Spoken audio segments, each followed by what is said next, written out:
America's housing market problem is fairly simple to understand. There are somewhere between 1 and 2 million vacant homes that need tenants. In some communities, vacant homes are not being cared for and are beginning to deteriorate the quality of the surrounding neighborhood.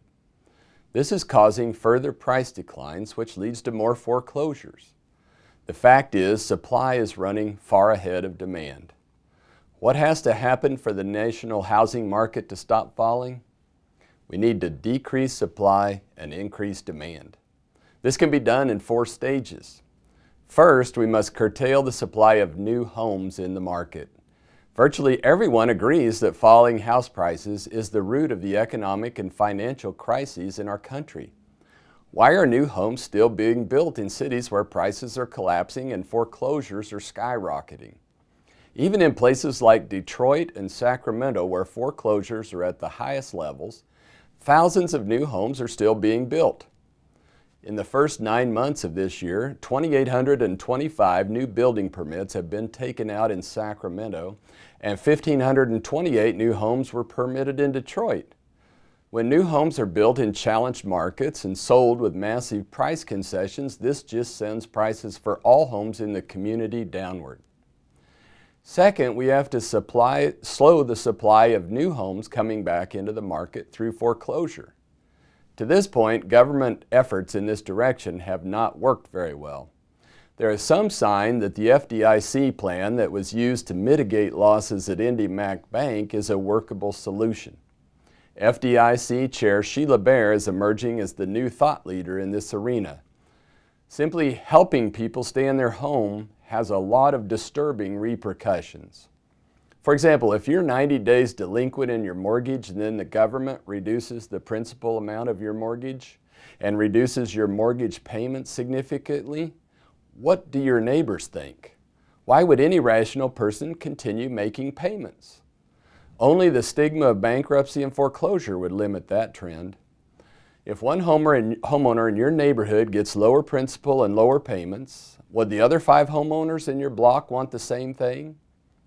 The fact that the government is willing to consider freezing interest rates on mortgages and cramming down principal is not going unnoticed by bond investors either.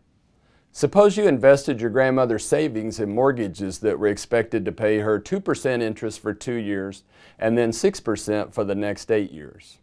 One day you read in the paper that Congress is considering freezing interest rates at 2%. Elsewhere in the newspaper, you note that the chairman of the Federal Reserve is encouraging banks to write down principal balances on mortgages. Now, Grandma is threatened by government action to just get 2% for the life of her bond and then only get $700 in principal back instead of the $1,000 she was hoping for. Will you and Grandma want to buy any more of these bonds? I doubt it. Third, we have to increase demand for houses, and we have to do it quickly. What are we waiting for? How long do American homeowners have to be punished before the government will step in and help stave off a larger catastrophe as house prices continue falling? How can the government do that? Very simply, just like they always do when there is insufficient demand. It needs to give investors an incentive to purchase vacant homes and rent them out to tenants. With solid mortgage underwriting standards, investors can buy these homes. There must be adequate down payment so that the investor has a big incentive to keep the house. This can be done by lowering the depreciation schedule for investors who buy troubled homes to 5 or 7 years. If we really want to solve this problem quickly, offer these investors 0% capital gains tax if they hold the properties for more than 5 years. Tax policy is frequently used by the federal government to modify behavior in America.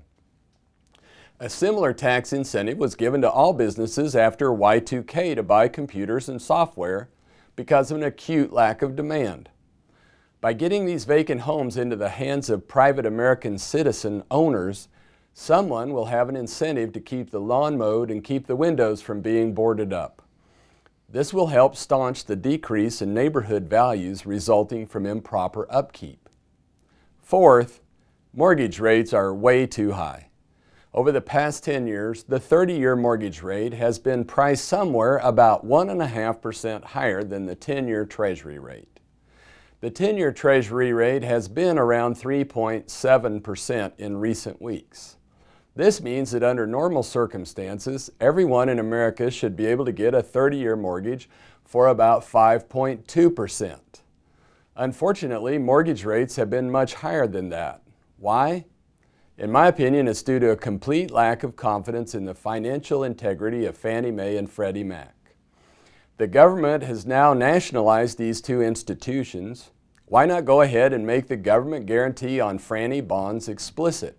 Just tell the world that for the foreseeable future, Fannie mortgage bonds are fully guaranteed by the full faith and credit of the U.S. government. This would drop mortgage rates substantially and would let all Americans refinance their homes at a very low rate. Just recently, the 10-year Treasury rate has dropped to about 2.5%. This should create an opportunity for all Americans to refinance with a 30-year mortgage around 4%. Everyone knows that the federal government implicitly was behind Fannie bonds. Now that they've been nationalized, make the guarantee explicit. No matter how complex this situation appears to be, it can be reduced to supply and demand. In the housing market, we've got too much supply and inadequate demand. We need public policies that address these fundamental wounds in the U.S. economy.